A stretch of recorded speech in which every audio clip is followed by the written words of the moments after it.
유튜브로 읽는 박정희 전기, 11권 마탄의 사수, 카터의 주한미군 철수론.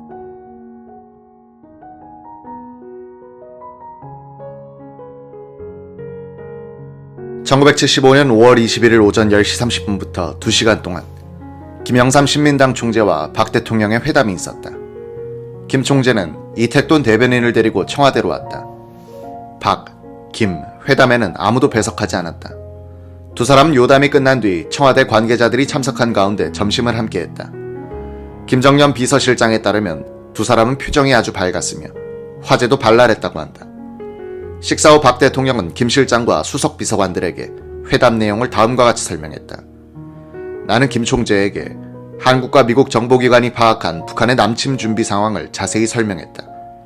만약 북한이 남침하면 한미 양국 대통령이 승인한 서울 4수 7일 작전 또는 9일 격퇴 작전을 시행할 것이라고 했다.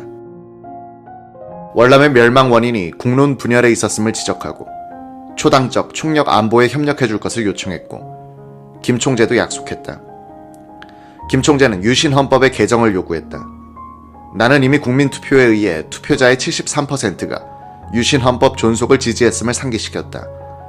김 총재는 계속하여 유신 헌법 개정을 주장하기에 나는 북한으로부터 남침 위협이 현저히 줄어들면 헌법도 개정할 수 있다고 말하고 영수회담을 마쳤다. 김영삼 당시 총재가 나중에 필자 등에게 설명한 회담 내용은 약간 다르다. 박 대통령은 커피를 내어왔다. 창밖을 보니 새가 한 마리 날아와 있었다. 나는 작년에 유교사가 당한 사고에 대해 조의를 표했다. 박정희는 창밖의 새를 가리키면서 김 총재, 내 신세가 저 새 같습니다 라고 말했다. 그는 앞주머니에서 손수건을 꺼내 눈물을 닦았다. 인간적으로 참 안 됐다는 생각을 했다. 박 대통령은 아시아 지도를 꺼내놓고 한반도와 그 주변 정세를 내게 들려주었다. 설명이 끝나자 나는 유신 헌법 개정을 요구했다. 대화가 길어졌다. 내가 거듭 민주주의 하자고 요구하니 박정희는 김 총재 하고 불러놓고는 한동안 말을 끊었다. 김 총재, 나 욕심 없습니다. 집사람은 공산당한테 총 맞아 죽고 이런 절간 같은 데서 오래 살 생각 없습니다. 민주주의 하겠습니다. 그러니 조금만 시간을 주십시오. 박정희가 눈물을 보이지 않았더라면 나는 그럼 언제 할 거냐 라고 따지고 들었을 것이다. 그의 눈물 때문에 그를 몰아세우던 내 마음도 다소 풀렸다. 꼭 민주주의 하겠다는 그의 말은 이번 임기를 마지막으로 물러나겠다는 뜻으로 들렸다. 박정희는 뒤이어 김 총재, 이 이야기는 절대 우리 둘만의 비밀로 합시다 하며 말을 꺼냈다. 조선 사람들은 문제가 있어요. 내가 정권을 내놓는다고 미리 알려지면 금방 이상한 일들이 생겨날 겁니다. 대통령으로 일하는데 여러 가지 문제가 생깁니다. 나는 김대중 씨 문제를 제기했다. 박정희는 김대중이 해외에서 비겁하게 반환운동을 벌였다고 격렬하게 비난했다. 나는 김대중이 납치되어 왔으므로 원상 회복시켜 주어야 한다고 주장했다. 동아일보에 대한 광고 탄압 문제도 심각하게 제기했다. 회담이 있기 며칠 전 김상만 동아일보 회장이 나를 만나자고 하더니 박 대통령에게 광고 탄압관을 이야기해달라고 부탁했다. 박정희는 동아일보 광고 사태를 풀어야 한다고 말한 사람은 김 총재뿐이다 라고 하더니 상기된 표정으로 동아일보를 비난했다. 그는 김 총재의 뜻을 잘 알겠으니 나에게 맡겨주시오 라고 했다. 광고 사태가 풀릴 것이라는 인상을 받았다. 김영삼 총재는 그날 신민당으로 돌아와서는 당직자들에게 회담 내용에 대해 자세한 설명을 해주지 않아 오해를 많이 샀다. 김 총재는 회담 뒤 상당히 고무된 표정이었다고 한다. 그는 친밀한 언론인을 만나자 이제 김대중이는 끝났어라고 좋아하더라고 한다. 그는 박 대통령이 1978년에 임기를 끝내기 전에 유신 헌법을 개정할 것이며 다음 대통령 직선에서는 김대중 씨가 출마하지 못할 것이라고 생각했을 가능성이 있다. 박 대통령이 김대중 씨를 격렬하게 비난하는 이야기를 듣고 그런 오판을 했을지도 모른다. 어쨌든 이 영수회담 이후 신민당은 유신체제에 대한 도전을 포기한 듯했다. 긴급조치 9호로 해서 일체의 개헌운동이 불법화됐기 때문이기도 했다. 김영삼 씨는 회고록에서 속았다고 고백했다. 김영삼 총재가 박 대통령으로부터 돈을 받았다는 설에 대해서 당시 정치자금을 관리하던 김정년 비서실장은 절대로 그런 일이 없었다고 강조했다. 박 대통령은 긴급조치 9호 선포에 이은 김영삼 총재와의 회담을 통해서 야당을 온순하게 만들어 놓는 데 성공했다. 그 다음해에는 박 대통령과 인간적으로나 이념적으로 가까웠던 이철승 씨가 신민당 당수로 선출됐다. 박 정권은 야당과는 일종의 밀월기에 들어갔다. 1975년 5월부터 김 총재가 재등장하는 1979년 5월까지의 4년간 박 대통령은 국내의 민주화 운동에 신경 쓰지 않고 오로지 경제 개발에 집중할 수 있었다. 이 기간 박 대통령이 고심한 것은 한미 관계의 악화였다. 한국의 핵무기 개발 시도, 미국에서 주한미군 철수론의 대두, 카터의 철군 추진에 이어 박동선의 대미로비 내박이 미국 언론에 의하여 폭로되어 코리아 게이트 사건으로 확대됐다. 미국으로 달아난 김영욱 전 정보부장이 미 의회 증언대에 서서 박 대통령과 관계된 민감한 사안에 대해서 폭로하고 워싱턴 정가에서 반박 여론이 드세졌다.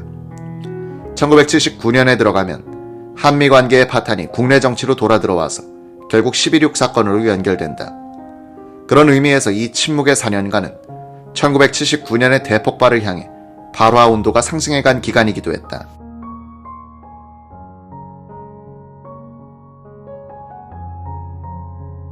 이 4년간 한국은 중동 건설 시장에 진출하고 중화학공업 건설과 새마을운동에 성공하여 1960년대의 경량급 국가에서 중량급 국가로 업그레이드됐다.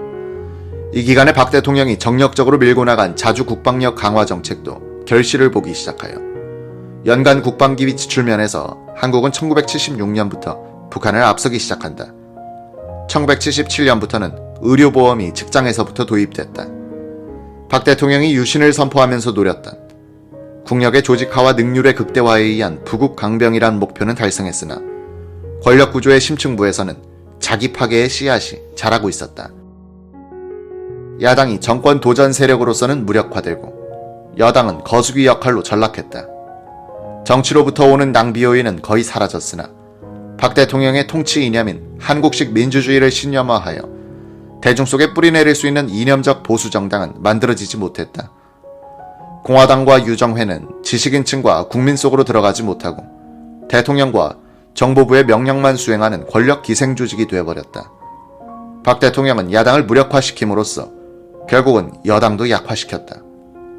유신의 심장이던 박 대통령이 죽자 자생력이 결여됐던 권력 기생적 체질의 공화당과 유정회는 정규 육사 출신 장교단에게 권력을 넘겨주었다. 박 대통령이 전두환 노태우로 대표되는 정규 육사, 하나회 출신 장교들을 총회하여 이들을 군내의 엘리트 집단으로 키운 것이 결국은 11.6 이후 권력 공백기 때 이들이 진공 상태를 메우게 했던 것이다. 결과적으로 박 대통령은 정규 육사 출신 장교단을 자신의 정치적 후계자로 예비한 셈이었다. 특히 그가 1979년 초에 정규 육사 출신의 대표인 전두환 소장을 비상시국군의 신경만을 장악할 수 있는 국군 보안사령관으로 임명한 것은 결정적 선택이었다. 1975년 3월 4일 헨리 키신저 미 국무장관은 망해가는 월남 대책에 바쁜 가운데서도 서울, 캐나다, 프랑스, 일본, 오스트리아 주재 미국 대사 앞으로 전문을 보내 한국 정부의 비밀 핵무기 개발 계획을 반드시 막아야 한다고 지시한다. 이 훈령은 구체적으로 이런 정책들을 제시했다. 하나, 미국은 국제적 공급 국가들과의 공조 속에서 한국이 민감한 기술과 장비에 접근하는 것을 막아야 한다. 한국에 대한 원자로 판매의 완전한 국제 원자력 기구 IAEA의 안전규칙을 적용하는 것은 물론 한국이 자체적 핵무기 개발에 이용할 가능성이 있다고 판단되는 민감한 기술과 장비들의 판매를 제한해야 한다. 우리는 한국이 캔두형 원자로를 획득하는 것이 재처리 기술의 확대로 이어지지 않을까 하는 점에 특히 관심을 갖고 있다. 둘, 한국으로 하여금 핵 확산 금지 조약 NPT에 가입하도록 압력을 가해야 한다. 캐나다는 이미 그렇게 하고 있다. 셋, 한국의 핵시설에 대한 우리의 첩보 및 감시 능력을 높이고 관련 분야에서 한국의 기술적 상태에 대한 정보를 확대해야 한다.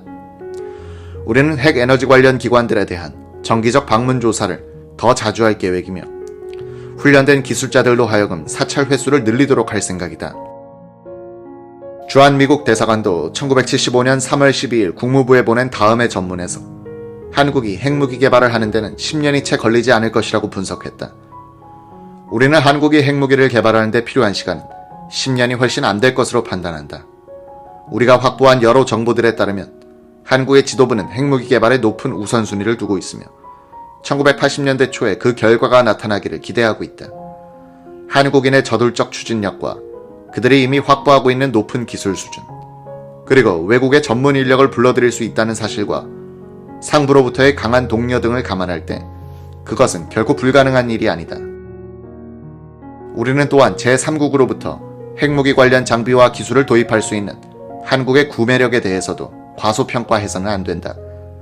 핵무기 개발에 따른 정치적, 경제적 부담이 한국의 움직임을 저지할 것이라는 견해에 대해서 우리는 의구심을 품고 있다.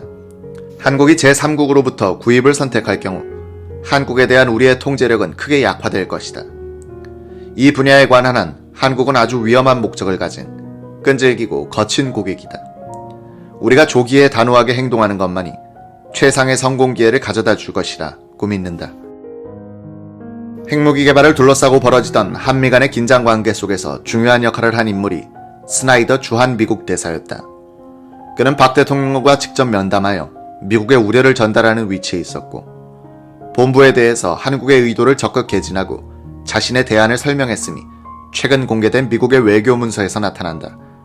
다음 전문에서 주목되는 것은 미사일과 핵무기 등을 개발해야겠다는 박 대통령의 의지가 미국의 안보 공약에 대한 불신에서 출발하고 있다는 스나이더 대사의 지적이다. 바로 하루 전 사이공으로 월맹군이 진주하여 베트남전이 공산진영의 승리로 끝나 서울이 위기감에 휩싸여 있을 때인 1975년 5월 1일, 스나이더 주한 미국 대사는 키신저 국무장관에게 이런 보고서를 올렸다.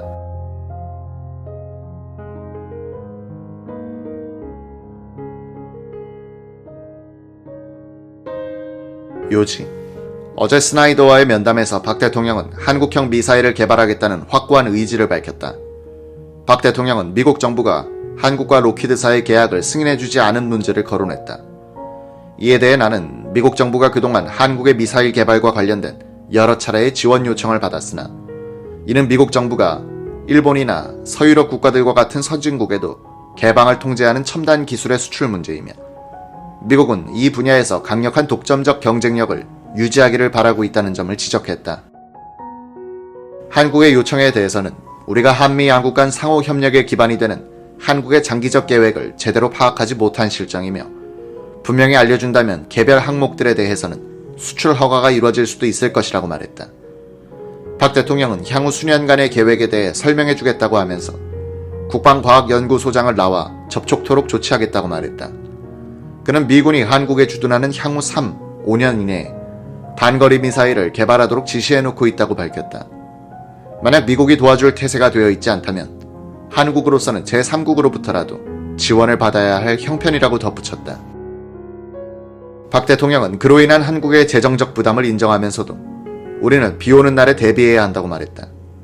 미국이 주한미군의 철수 계획을 한국 정부에 정식으로 통보할 때까지 미사일 개발을 늦춘다면 그것은 너무 늦기 때문에 한국으로서는 유비무환의 자세를 취할 수밖에 없다고 그는 말했다. 나는 박 대통령에게 미사일 개발비가 결코 낮지 않다는 점을 강조하며 바람직한 방법은 미국과 협력하는 길이라고 지적했다. 박 대통령은 결론적으로 한국 정부는 군수품 조달에서 자립을 목표로 하기로 결심했다며 특히 미군이 철수할 경우에 대비하여 미사일 개발을 중시하고 있으니 미국이 이 분야에서 가능한 모든 지원을 제공해 주기를 기대한다고 강조했다. 나는 주한미군 철수에 관한 박 대통령의 우려를 다시 한번 누그러뜨리기 위해 그의 미사일 전략을 더 이상 거론하지 않고 그처럼 중차대한 전략적 결정은 상호 합의가 따라야 하니 향후 안보협의회의에서 다루자고 제안했다.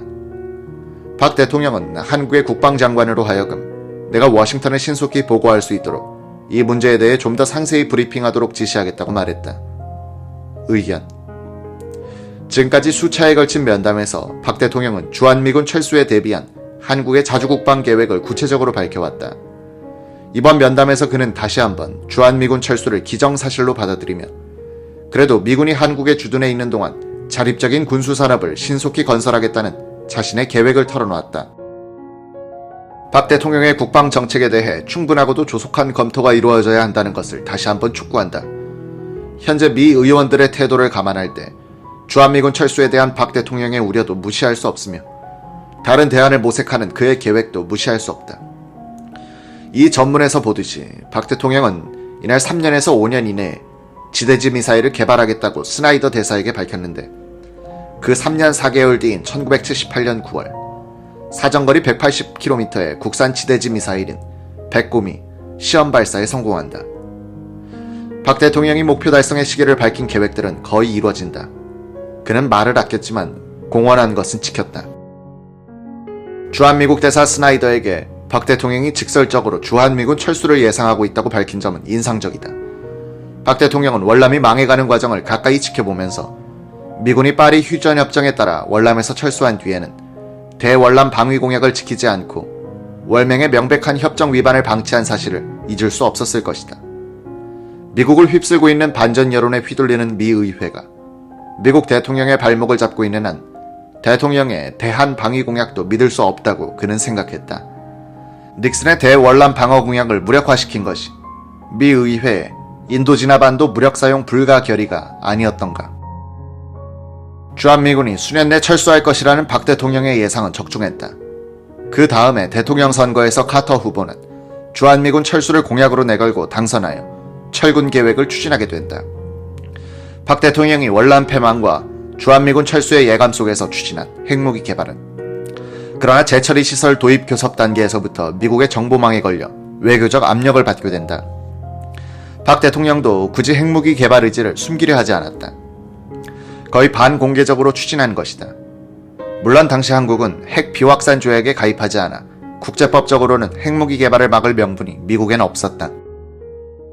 그렇더라도 1974년에 인도가 핵실험을 하는 것을 보고 놀란 미국이 작심하고 한국의 핵무기 개발을 저지하기로 결심한 것을 모를 리 없는 박 대통령은 핵무기 개발을 아주 비싼 값에 포기하는 대안도 생각한다.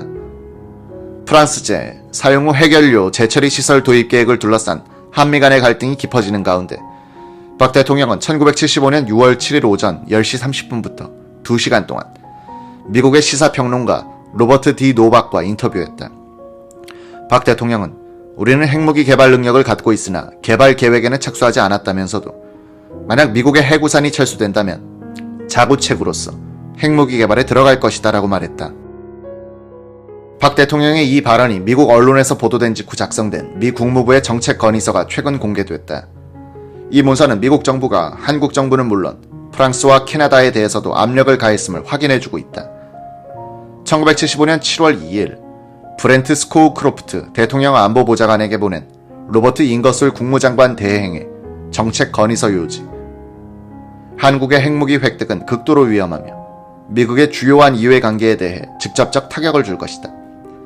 이 같은 위기를 막기 위해서는 한국이 재처리 시설 및 플루토늄을 보유하는 것을 저지해야 한다. 한국은 미국으로부터 두 번째 원자로인 고리 2호기를 도입하기 위해 미국 수출입은행에 1억 3,200만 달러의 차관을 요청했고 추가적으로 1억 1,700만 달러의 신용을 요구했다. 수출입은행의 케이시 총재는 한국 내 사용 후 핵 연료들의 문제에 우리가 안심해도 좋다고 통보할 때까지 이 차관에 대한 청문회를 연기하기로 의회와 합의했다. 우리가 의회에 대해 한국이 재처리 시설 계획을 포기했다고 확인해주지 않는 한 이 차관을 집행할 수 없게 되었다. 캐나다와 프랑스의 태도. 지난 3월의 정책 지침에 따라 우리는 캐나다 정부와 접촉했다. 캐나다는 향후 한국에 대한 원자력 지원 문제에서 우리와 긴밀히 협의키로 했다. 우리는 또 최근 런던에서 열린 공급자 회의에 앞서 프랑스와 접촉했다.